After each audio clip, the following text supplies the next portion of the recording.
Que a paz do Senhor esteja com todos, que o seu dia, a sua semana sejam, assim, repletos de bênçãos e de muita clareza. Olá, pessoal, e bem-vindos a mais uma das nossas conversas.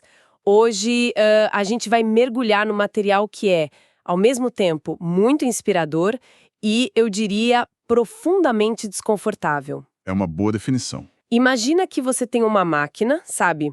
Uma máquina super poderosa, feita para mudar o mundo, mas que parece que está operando, sei lá, com 10% da capacidade. Para o autor Leonard Ravenhill, essa é a situação da pregação na Igreja Moderna. A nossa fonte de hoje é o capítulo 7 do livro dele, Por que Tardo Pleno Avivamento? Um clássico. Um clássico. E a gente vai usar a nossa conversa para seguir o diagnóstico que ele faz. Vamos dividir em 3 partes, ok? Primeiro, o sintoma, que é a falta de um fervor genuíno. Certo.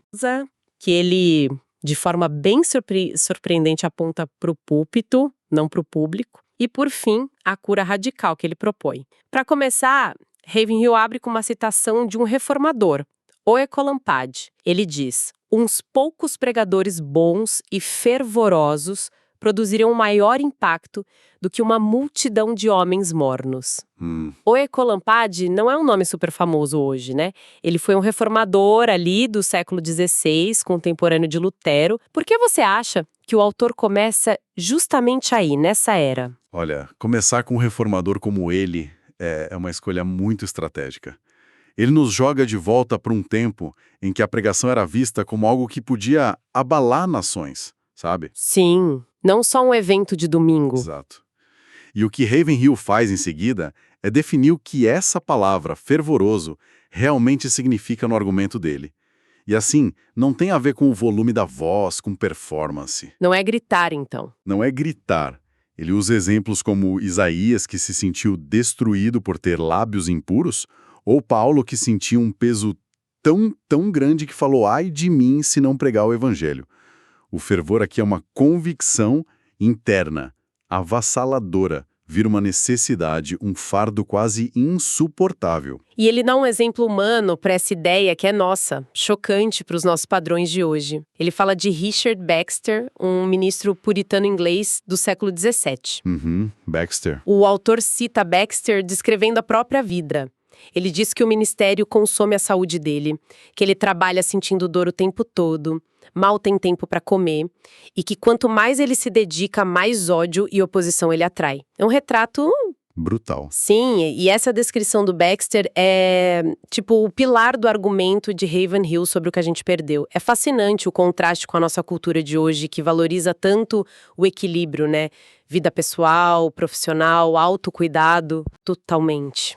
Ravenhill usa o Baxter para dizer que a própria definição de um chamado bem-sucedido foi diluída.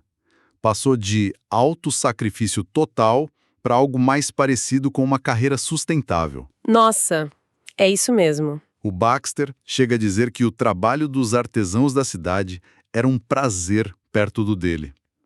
Essa mentalidade que Ravenhill chama de neotestamentária se resume naquela frase poderosa: um moribundo pregando a moribundos. Um moribundo pregando a moribundos. Não tem espaço para conforto.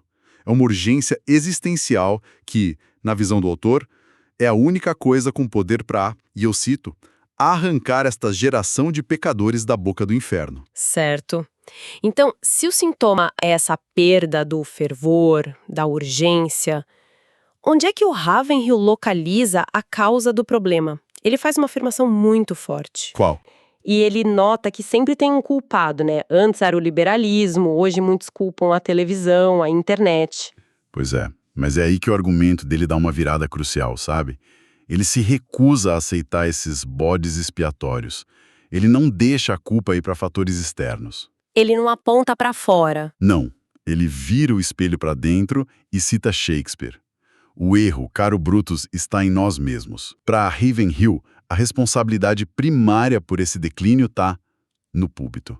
É uma acusação direta. Isso nos leva a uma das metáforas mais fortes do capítulo, que é a ideia dos sermões que viraram lanches rápidos. Sim, essa é ótima. Temperados com humor para agradar um fraco apetite espiritual. O que ele está realmente criticando com essa imagem? É o estilo, o conteúdo, ou é algo mais profundo? Seria algo conveniente, né? Que satisfaz na hora, mas não nutre a longo prazo. Sim, superficial. Exato. Superficialmente, a crítica é ao estilo sermões curtos, cheios de piada, fáceis de engolir. Mas a crítica mais profunda é sobre a intenção. Ele questiona se o objetivo virou agradar o cliente espiritual, em vez de confrontá-lo com a verdade. Entendi. Ele pergunta se os pregadores estão preocupados em ser, sei lá, relevantes, aplaudidos, mais do que em comunicar o que ele chama de os poderes do mundo vindouro. A busca pela relevância, para ele, pode ter esvaziado a mensagem. Essa crítica é muito dura. Ele está basicamente dizendo que a tentativa de se conectar com a cultura moderna pode ter ironicamente desconectado a igreja da sua fonte de poder? Exatamente. Um crítico do Ravenhill poderia dizer que ele está propondo um modelo que afastaria o público moderno, que seria intenso demais. Pois é, que ninguém ia querer ouvir. Isso. Mas o Ravenhill provavelmente responderia que esse é o ponto. A pregação que ele defende não foi feita para ser confortável. Ela foi feita para criar uma ruptura, para abalar as fundações e forçar uma reavaliação da vida. É uma visão radicalmente diferente. Ok, o diagnóstico é duro e a causa, segundo ele, está no púlpito. Onde isso nos deixa? Para ilustrar o que ele acredita que é a cura, ele se volta para o apóstolo Paulo. E a descrição que ele faz de Paulo, assim, está longe de ser de um teólogo acadêmico. Com certeza. O texto diz que Paulo não apenas falava uma cidade, ele a abalava totalmente. Ele era tipo uma força da natureza. Uhum. A imagem que Ravenhill pinta é de um ministério que transborda, que não cabe no templo. Paulo ia de porta em porta, orava pelas pessoas na rua, causava agitação. E tem um elemento que o autor acha indispensável nisso e que a gente raramente associa a poder hoje: O que seria? as lágrimas. Ele faz um chamado quase poético. Precisamos nos envergonhar de não sentir vergonha. Precisamos chorar por não termos lágrimas. Uau! Não é sentimentalismo.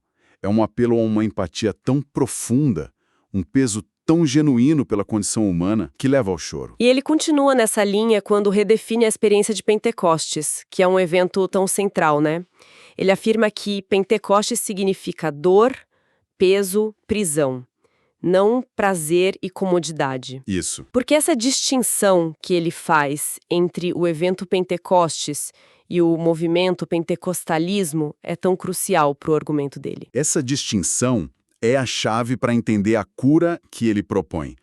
Ao separar o evento do movimento, Ravenhill está tentando resgatar o que ele vê como o propósito original do Pentecostes. Certo. Na visão dele, muitas manifestações modernas associadas ao pentecostalismo podem focar em bênçãos pessoais, em prosperidade, alegria. Ele não está condenando isso necessariamente, mas está dizendo: olhem para o evento original em Atos. E o que tinha lá? Ali o Espírito Santo não desceu para trazer conforto. Desceu para revestir os discípulos de poder para uma missão perigosa, sacrificial, que os levaria à perseguição e à morte. Nossa! Associar Pentecostes a dor e prisão é chocante, mas é a forma dele dizer que o verdadeiro poder espiritual não é para benefício próprio, é capacitação para o sacrifício. Isso me leva aos exemplos mais radicais que ele usa quase como testes. Ele pergunta o que aconteceria hoje se, como em Atos, alguém caísse morto na igreja por mentir, como Ananias e Safira. Pois é, imagina a cena. Ou se um pregador deixasse um feiticeiro cego, como Paulo fez. Como a gente interpreta isso? Ele está literalmente querendo que isso aconteça? Eu vejo mais como um recurso retórico, sabe? Bem poderoso. O objetivo é criar um contraste gritante entre o poder bruto, imprevisível, até perigoso que ele lê no Novo Testamento. E o nosso cristianismo de hoje, que é mais seguro, previsível. Exatamente. Previsível e, nas palavras dele, excessivamente sensível. Ele está sugerindo que a igreja se tornou tão avessa ao desconforto e ao confronto que, se o poder apostólico se manifestasse assim hoje, a gente receberia com medo, com rejeição. Talvez até com processos judiciais. Provavelmente. Em vez de temor a Deus. É uma forma de perguntar: A gente quer mesmo o poder de Deus ou só uma versão domesticada e segura dele? Uau! Essa imagem de caçar ratos enquanto há leões à solta devastando a terra nossa, é muito poderosa. É fortíssima. Me faz pensar em quantas discussões pequenas, triviais, tomam o lugar de conversas que são realmente essenciais, né? E essa metáfora captura perfeitamente o chamado dele. Ele volta a Paulo, lembrando como ele e Silas, mesmo presos, dinamitaram as paredes da prisão com suas orações. Sim. O ponto final sobre Paulo é que ele restringiu a operação de Satanás, porque sofreu, amou e orou mais que todos nós. Paulo é o padrão porque ele entendia a escala da batalha e pagou o preço para lutar nela. Então, depois de todo esse diagnóstico, qual é a prescrição final de Ravenhill? Não parece ser um plano de 5 passos ou uma nova estratégia de crescimento, né? De forma alguma. O desfecho é a síntese de tudo. Um apelo direto, sem rodeios. Ele clama: irmãos, caiamos de joelhos outra vez se quisermos recuperar a espiritualidade e o poder apostólicos. Chega dessa pregação fraca e ineficaz. Então a solução não é uma técnica nova. Não. A solução que ele propõe não é um programa inovador. É um retorno radical à fonte.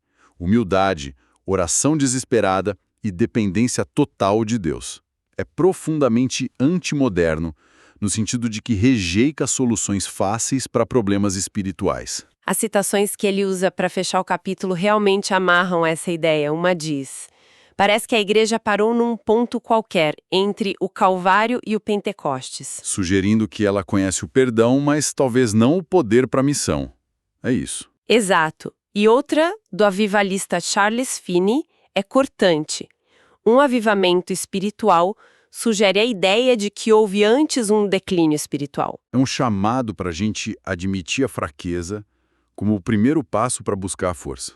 É isso. Para encerrar, fica uma reflexão bem provocativa, baseada numa das citações finais do capítulo, do Dr. W.E. Sangster.